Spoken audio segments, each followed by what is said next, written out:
This is 7 National News making headlines. UAE ranked 14th most generous country for 2009.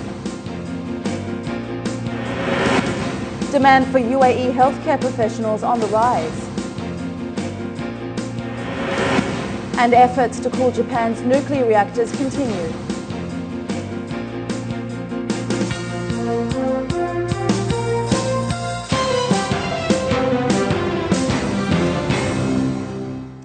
And in our top story this evening, the UAE has been ranked the 14th most generous donor country in the world for 2009. The Organisation for Economic Cooperation and Development ranked the country based on foreign aid provided as a proportion of gross national income. When ranked among countries that are not members of the OECD's Development Assistance Committee, the UAE came first above the likes of the US, Australia and Canada, according to the USE Office for the Coordination of Foreign Aid. Sheikh Hamdan bin Zayed Al Nahyan, ruler's representatives in the Western region and president of the UAE Office for the Coordination of Foreign Aid, said the achievement is a testimony of the generous policies of the country's president, His Highness Sheikh Khalifa bin Zayed Al Nahyan, His Highness Sheikh Mohammed bin Rashid Al Maktoum, Vice President and Prime Minister of the UAE and ruler of Dubai, and His Highness Sheikh Mohammed bin Zayed Al Nahyan, Crown Prince of Abu Dhabi and Deputy Supreme Commander of the UAE Armed Forces, as well as the compassionate spirit of the people of the UAE. A recent market trends study released by Jones Lang LaSalle MENA shows that the UAE remains attractive to investors around the region. It also further revealed that the real estate market will become even more tenant-friendly in Dubai. And while some sectors are not out of the woods yet, 2011 is deemed a promising year as the country continues to revert to its core strengths, which include services, trade, tourism, transport and logistics. Khadija Salih has this report. Craig Plum, head of market research at Jones Lang LaSalle MENA, says more people are expected to move to Dubai this year. What was once seen as an expensive market is now very attractive to those residing in other Emirates due to numerous factors. People are starting to move to Dubai. Why is that? Partly because the price has now fallen and it's becoming more affordable, so people can afford to move in from Sharjah, from the Northern Emirates, so there's certainly some of that. Also, we're finding that the infrastructure's in place, the shopping centres are built, the metro's built, things work, there's sufficient power, the roads are not as busy as they were. The financial and professional services firm specializing in real estate services and investment management also says the demand for commercial leasing is growing in addition to the residential market picking up. The market for office leasing is increasing. Some of that market will be in business centres for the small companies, but the majority of it is in larger offices where companies take a whole office floor or maybe even a whole building. So the business centres market is only a small part of the market. What we're finding is that there are still corporates, still tenants, office tenants that are growing, still companies that are looking for new space.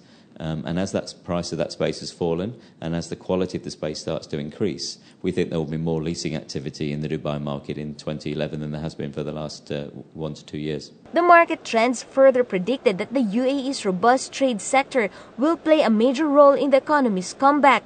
Major investments in the port and airport industries are expected to stimulate growth as well as create more jobs. And the light and logistics sector are predicted to be the best performing industries this year. That is the one sector that is most closely aligned with the government's push to increase trade, for Dubai to go back to basics. What Dubai has always had a foundation of trade and commerce and the flow of goods. It's the industrial sector of the market that really supports that. Also on the industrial side, we're seeing less oversupply than we have in office or residential. So we think the market is more stable. Markets in general, according to experts, are expected to see growth beginning in 2012. And while prices may look very attractive at present, with many already shopping for properties, investors are advised to be discerning. Khadija Salih, 7 National News. The UAE is keeping a watchful eye on Japan's nuclear situation following the devastating earthquake and tsunami that hit the country last week. According to a local report, Ambassador Hamad Al-Qabi, UAE permanent representative to the International Atomic Energy Agency, said it will take some time before they understand the incident in enough detail to draw real conclusions, and that there will be lessons learned from Japan that will enable the industry to improve the rigorous safety practices that are already in place around the world. He added that their thoughts are with the people of Japan as they deal with this immense humanitarian catastrophe. The UAE is positioned to generate up to a quarter of its electricity from nuclear power by 2020 and has gained international support for its interest in the alternative energy source to a gold standard. The chance of an earthquake of high magnitude occurring in the UAE is minimal, according to an official from the National Centre of Meteorology and Seismology.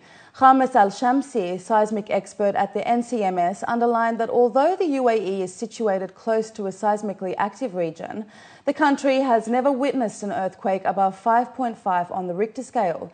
Recently, however, the UAE has felt tremors in Fujairah with a magnitude of 2.6, and NCMS experts have stressed that although residents across the UAE should not worry, it is still important to be prepared. The Etisalat Prize for Arabic Children's Literature will allocate 1 million dirhams in prize money annually to the best Arabic children's book. The UAE Board on Books for Young People announced the prize will see 50% given to the publisher and the remaining 50% split between the author and illustrator. The competition is open to both Arab and international publishing houses for Arabic language books for children up to the age of 14. The 2011 winner will be announced during the Sharjah International Book Fair in November. Healthcare bodies in the UAE are hiring more specialists compared to the same period last year, according to officials. The number of available positions has risen by 20% this year as an increasing demand for skilled doctors arises. Leaders in recruitment say they are seeing a significant rise in applications for advertised positions in the medical sector, with December 2010 to February of this year witnessing a 12% jump. Applications vary from dietitians, physiotherapists, diabetes specialists, oncologists and cancer care specialists.